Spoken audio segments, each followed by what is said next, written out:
Welcome back to the Rick Smith Show. Now, here is Rick Smith. So, kind of sad for the Trump folks. One of their key, kind of wet dream issues was, hey, how can we stick it to working people even more in the 11th hour? Their 11th hour assault on the civil service evidently not going to go through, according to the Washington Post. What they were trying to do is they were trying to create an environment where our federal government workers, the people who do, essential work for we the people, would become at-will employees who can be fired without cause anytime they want. Wear a blue shirt? Sorry, we're not wearing blue today. You're fired. Instead of having what I talk about being a union member, having just cause rights, that you're only fired for just cause, having due process, something I think we Americans should firmly believe in. The Trump administration said, no, we want to go back to at will, to wherever I want to. We can whimsically fire you. And thank goodness that fell through. And here to share some thoughts on, the end of the Trump term and what that means for government employees. I've asked Ibidun Roberts to come talk with us. She's an attorney with the Roberts Labor Law and Consulting Firm. She is an outside consultant for the American Federation of Government Employees, AFGE's VA Council. Ibidun, thanks for taking time for us. Thank you for having me. So any thoughts on this fortunate not change that they tried to push through in the 11th hour? Sure. I do think, one of the main points of being a government worker is that there are due process protections for your work. There is a property interest in your employment. And so that's one of the key factors in government employment that this administration has really tried to attack. And so it's good to hear that they won't be able to implement that change, because that is one of the main drivers of people coming into work for the government. It's not pay, right? It's the protection in your job. So it's really good that they're we're able to put a stop to that. Yeah, but here's the thing. I mean, government employees throughout the last 4 years have kind of been the whipping boy of this administration. I mean, you had the government shutdown, you had the taking away of time to do union work and representation on time. You've had a whole bunch of these attacks on the government employees, and not to mention, the number of people who have left because of the poor treatment. Tomorrow's got to be, thank God, something good happened, and this being one of those things. That's right. This is one of those things. Government employees have been through a really trying time under the Trump administration. Veterans Affairs employees, particularly, drawing the ire of President Trump. And so I'm sure there are many government employees rejoicing for noon tomorrow. Now, you bring up the veteran employees, administration employees, whom, as I'm told, something like 50,000 short of the number needed to fulfill the VA's mission, which, again, taking care of the people that we put on a pedestal and call our heroes, and rightly so. But the fact that we're 50,000 employees short of meeting the needs of taking care of them, to me, is a disgrace. But here we're in this moment where nothing seems to be too low for this, hopefully soon, past administration. That's right. I mean, the Veterans Affairs, their mission is to care for those who have borne the battle and their widow and their orphan. Many of the Veterans Affairs employees are veterans themselves. Almost a third of Veterans Affairs employees are veterans themselves. And they have just been under constant attack under President Trump, from the VA Accountability Act to looking for at-will firings of employees, removing those protections, and then removing the union, who was really the only barrier keeping this administration at bay.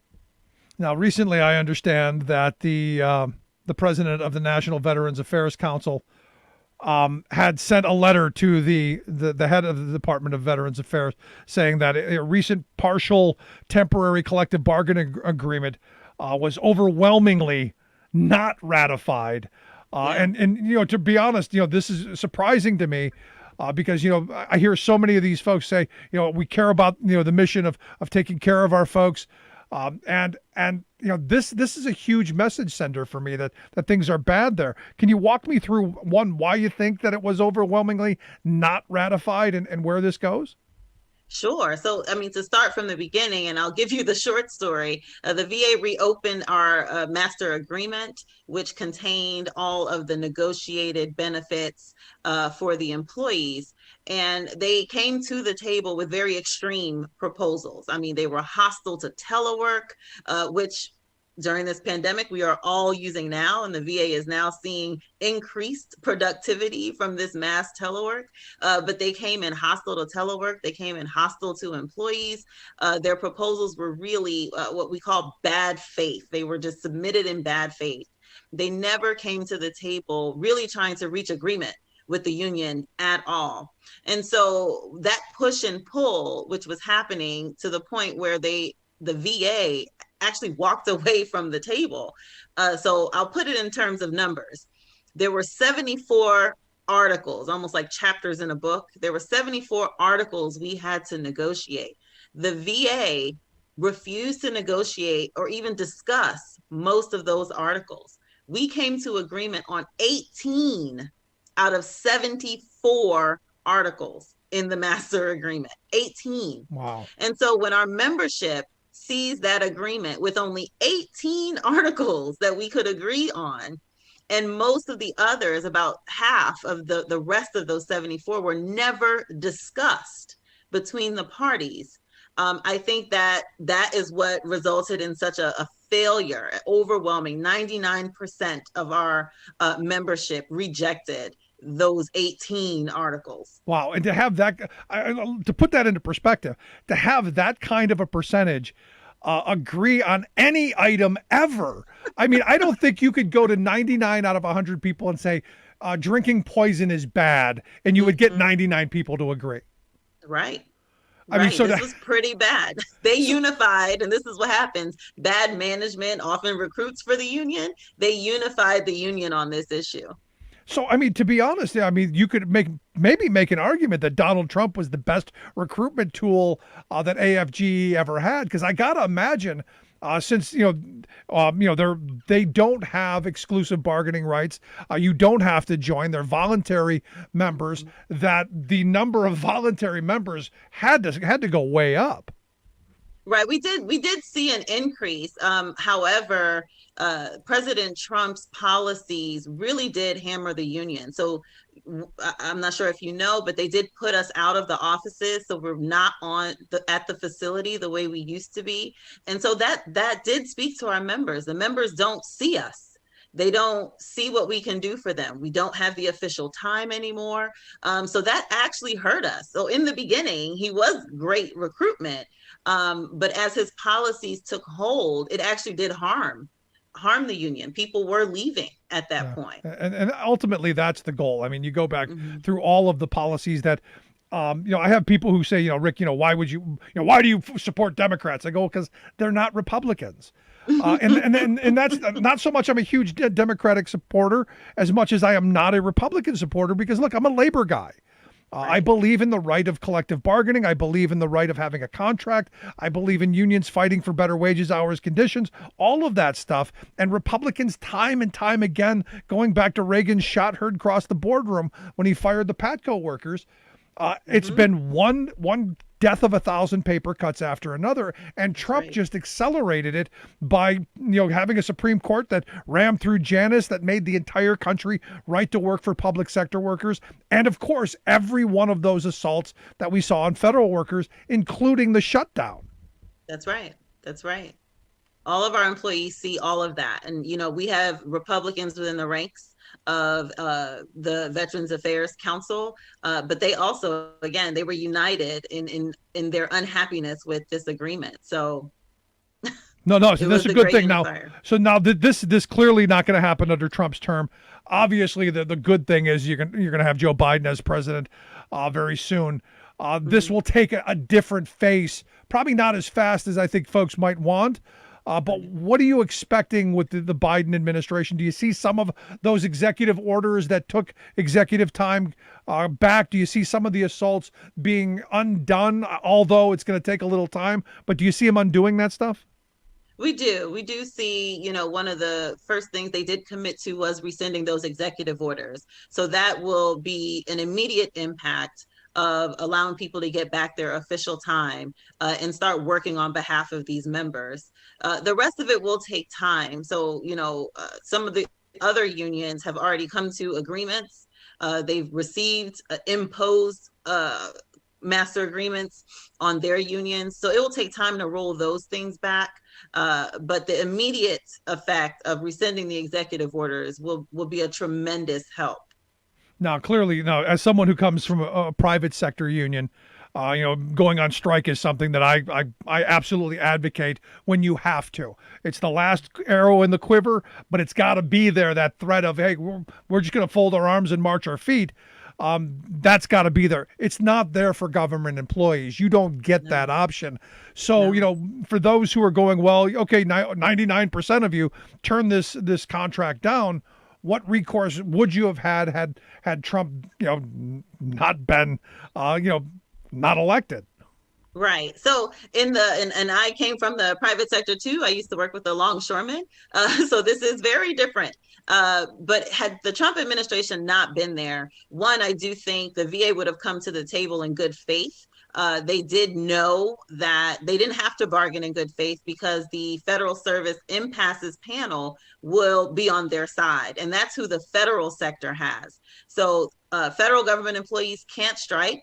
So what Congress did was they created this Federal Service Impasses panel who breaks impasses. So private sector can strike, federal government has to go to this panel.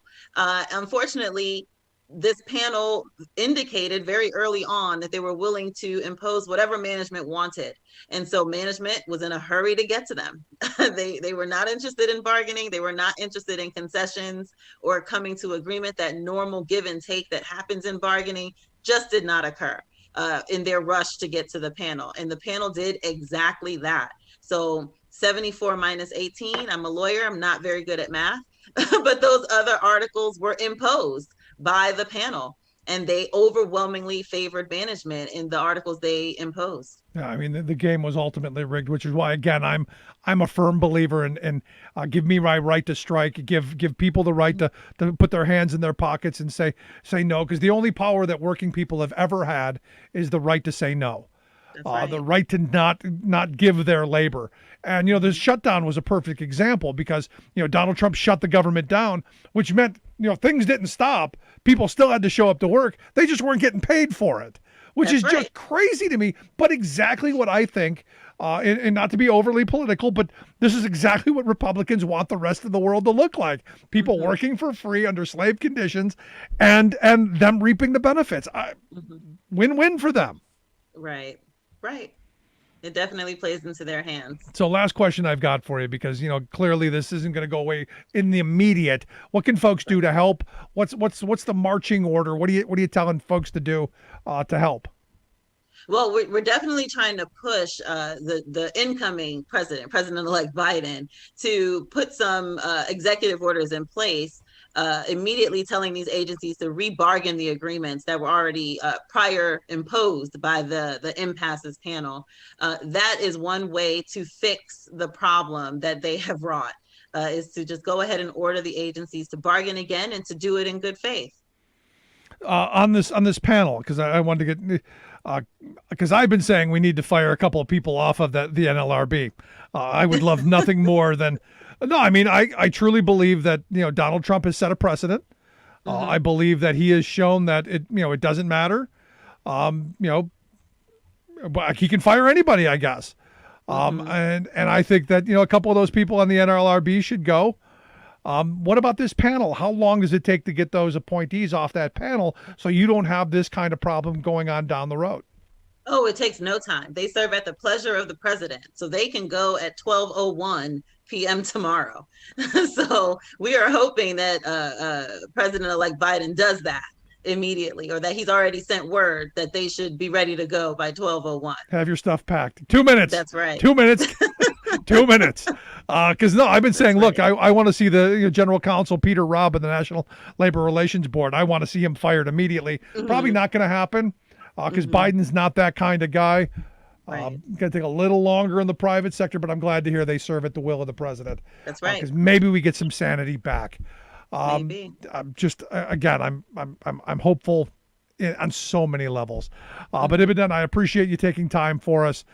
Great stuff. Thanks so much for your time. Thanks for having me.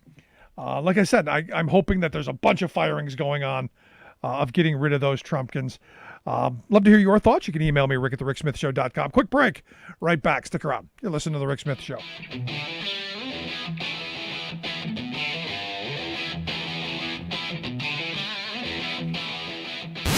Saving work in America, one show at a time.